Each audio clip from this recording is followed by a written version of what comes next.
I used to think the worst punishment a spouse could ever give after being cheated on was screaming. Or maybe throwing things, demanding explanations, threatening divorce. I thought betrayal was supposed to erupt into fire, ugly arguments, slammed doors, words you could never take back. That's what I imagined when I crossed the line. That's what I braced myself for. But the truth? The punishment I got was silence. And silence turned out to be far worse than rage. My name is Claire. I'm 32, and for the past 8 years, I've been married to Daniel, my husband, my best friend, the man who was supposed to be my safe place in this world. Daniel is 36, steady as they come, loyal to a fault, hardworking in that quiet, dependable way. The kind of man you can trust to fix the sink at midnight, hold your hand at the doctor's office, and show up every single time he said he would. But with all of Daniel's steadiness came something else. Boredom. Or at least, that's how I began to see it. He was predictable. Too predictable. Dinner at the same table, movie nights that blurred into one another, weekend routines that felt carved in stone. He didn't surprise me anymore. He didn't challenge me. He just was. And I wanted more. I wanted excitement. Attention. That dizzying rush of being desired, of being wanted so much it knocked the breath out of me. And that want, that selfish, greedy hunger, was what opened the door. I should have been grateful. I should have looked at the life we built together, the little house with the pale blue shutters, the evenings spent side by side on the couch, the quiet way he always reached for my hand in the dark, and known I had something rare. But instead, I told myself I was missing out. That maybe this was all a mistake. That maybe love wasn't supposed to feel this, still. And so when temptation appeared, whether you want to call him a coworker or an old flame, I let it in. I let the flattery seep under my skin, the stolen glances light sparks in places I thought had gone cold. I told myself it was harmless at first. Just coffee. Just lunch. Just laughter. But it wasn't. That night, the night that would change everything, I came home smiling. Smiling because I thought I was clever, because I thought I'd gotten away with it, because part of me even believed I deserved it. And I didn't know it then, but that smile, that smug, careless smile, destroyed my life. When I first met Daniel, his steadiness was what drew me in. He wasn't like the other guys I'd dated in my 20s, guys who made grand gestures, who charmed their way through every conversation, who could make you feel like the center of the universe one night and completely forgotten the next.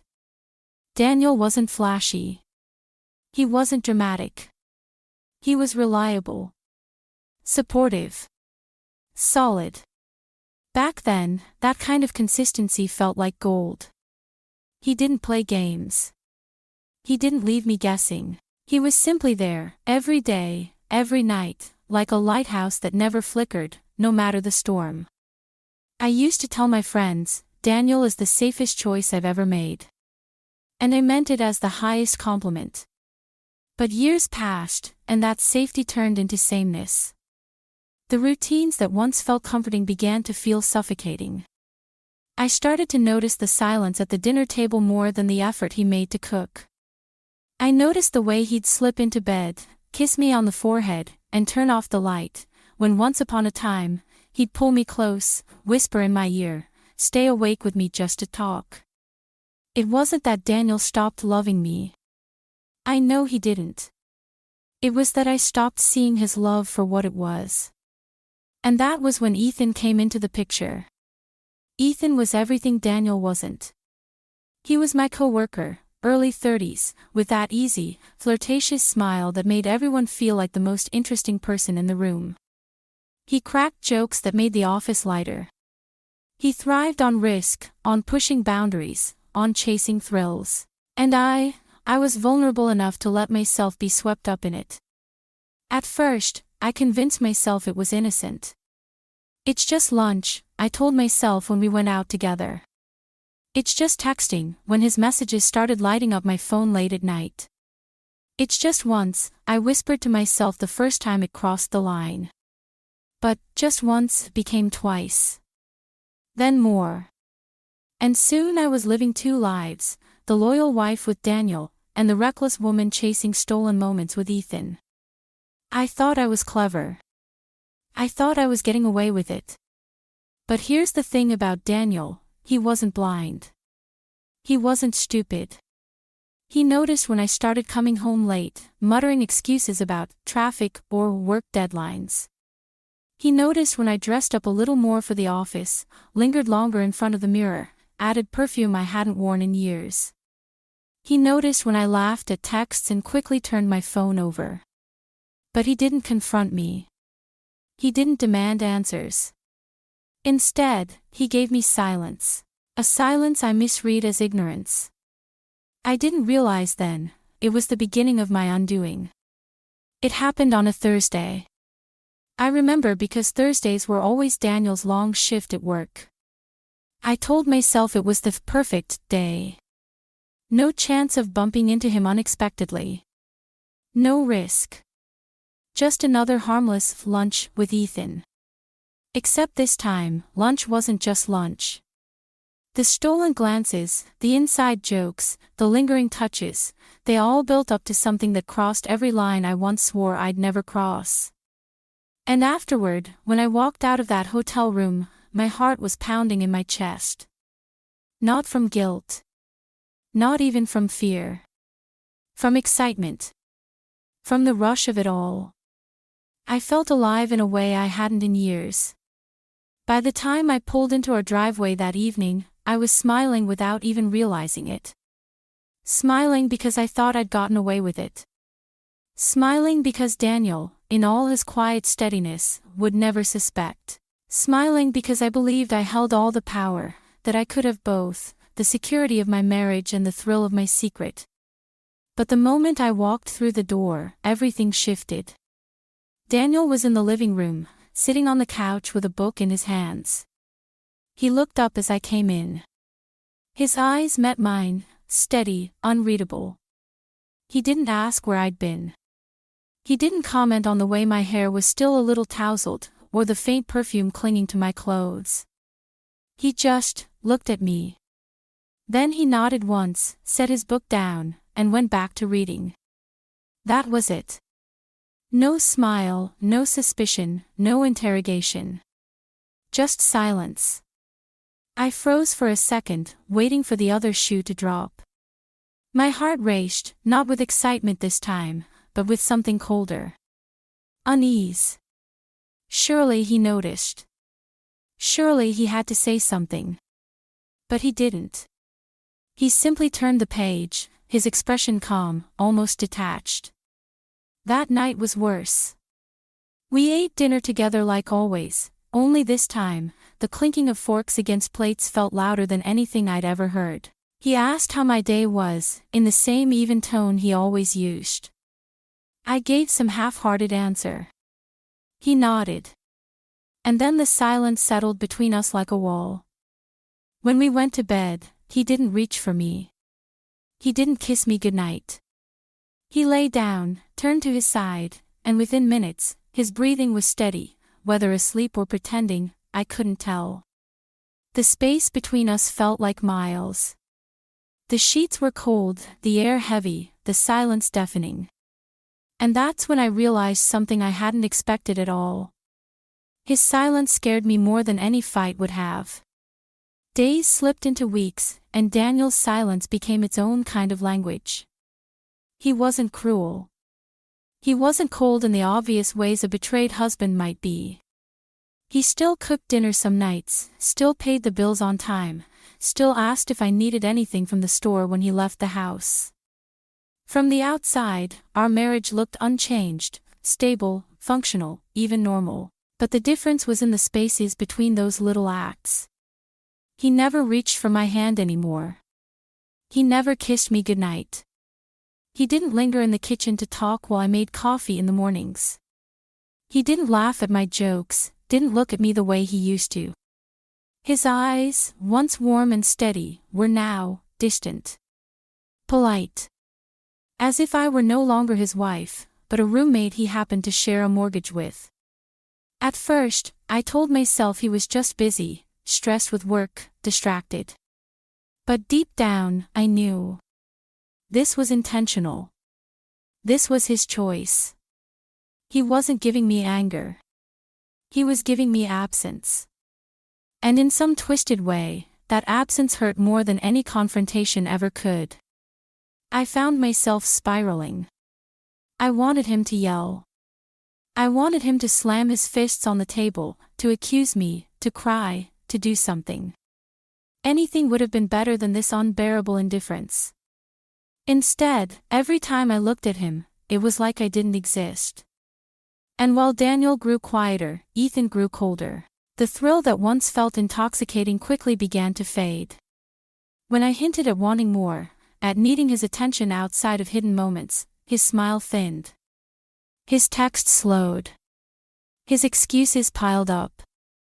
The man who once couldn't stop flirting, couldn't stop touching, suddenly became too busy or too tired. What had felt like a fire at first now felt like ashes. That's when the truth hit me like a weight I couldn't escape. I had traded something real, something steady, something loyal, for nothing more than a temporary illusion. Daniel's love may have been quiet, but it was true. Ethan's attention was loud, but it was empty. And in chasing excitement, I had destroyed the only man who had ever truly loved me. That realization settled in my chest like poison. Because once I saw it, I couldn't unsee it. And by then, it was already too late. The silence became unbearable. Every corner of the house echoed with it. Every meal tasted of it. Every night in bed was a reminder that I was living beside a ghost of the man who once held me like I was his whole world. I couldn't take it anymore. One evening, I found him in the kitchen, rinsing dishes. The normalcy of the act made my chest ache. How could he stand there, quietly washing plates, as though our world hadn't already crumbled? The words tumbled out of me before I could stop them. "Daniel, I need to tell you something." My voice was shaking, my throat tight. He didn't look at me right away, just set another dish in the rack. "I cheated," I blurted, tears already spilling. It wasn't just once. It wasn't innocent. It was real. "And I'm so sorry." He turned then, towel in hand, his face calm. His eyes met mine, steady, unreadable. "I know," he said simply. The words nearly knocked the breath out of me. "You know." He nodded, folding the towel over the counter as if we were discussing the weather. "I've known for a long time." My legs felt weak. I gripped the edge of the table for balance. "Why didn't you say anything? Why didn't you scream or leave, or..." "Because," he interrupted gently, "you already knew what you were doing. You didn't need me to spell it out. You wanted passion. Excitement. Drama. If I'd shouted, if I'd begged, if I'd fought, that would have given you exactly what you craved." His voice was even, almost too calm. "But I didn't want drama. I wanted peace. So I gave you silence. Because in silence, you'd finally hear yourself." His words cut deeper than any scream ever could. I broke down, sobbing, choking on apologies that sounded pathetic even to my own ears. But Daniel didn't raise his voice. He didn't hold me. He didn't even look angry. He just looked, done. And that was what devastated me most. His silence hadn't been weakness. It hadn't been ignorance. It had been his choice. His punishment. His dignity. He had turned my affair into my own mirror, forcing me to sit in the emptiness I'd created. For the first time since this nightmare began, I realized I hadn't won anything. I hadn't outsmarted him. I hadn't gotten away with it. I had only destroyed myself. For weeks after my confession, things remained the same on the surface. Daniel still went to work. He still fixed the leaking faucet. He still took out the trash on Wednesdays and mowed the lawn on Saturdays. If you looked at us from the outside, you'd think nothing had changed. But inside, I felt the shift like a crack spreading through the foundation of our home. His silence wasn't angry anymore. It was final. One evening, he came home later than usual. He sat across from me at the kitchen table, his hands folded neatly, his eyes steady but softer than I expected. For a moment, I thought maybe this was it, the moment he'd say he wanted to try again. That maybe all my crying and begging had touched something in him. But instead, he took a slow breath and said, "Claire, I don't want revenge. I just don't want this marriage anymore." It wasn't cruel. It wasn't sharp. It was simple. Honest. And in that simplicity, it cut deeper than anything else could have. I wanted to argue. To beg. To scream that I'd change, that I'd do anything, that I finally saw the truth. But the look in his eyes told me he was already gone. Maybe he'd been gone for months, long before I had the courage, or the guilt, to confess. A week later, he packed a suitcase. Not all his things, just enough. He said he'd arrange for the rest later. And then, without a fight, without a slammed door, without even one bitter word, he left. And just like that, my affair ended quickly, and my marriage ended silently. The house felt louder after he was gone. The walls seemed to echo with the weight of everything unsaid. I would walk into rooms and half expect to hear him humming under his breath, or the sound of his steady footsteps in the hall. Instead, there was only emptiness. And in that emptiness, I heard the truth. I used to think silence was cold. That it meant indifference. But now I know, it was the only language left between us. His silence wasn't cruel. It was dignified. It was the sound of a man choosing peace over destruction, dignity over chaos. And me? I was left with the knowledge that it wasn't the cheating itself that killed us. It was my arrogance. My smugness. The smile on my face when I walked through that door, believing I could have it all without consequence. That smile destroyed my life. Now, every time I think about Daniel, I wonder if he ever knew just how much louder his silence was than any scream could have been. And I ask myself, and I ask you, if silence is louder than words, how many relationships die quietly, without us even noticing?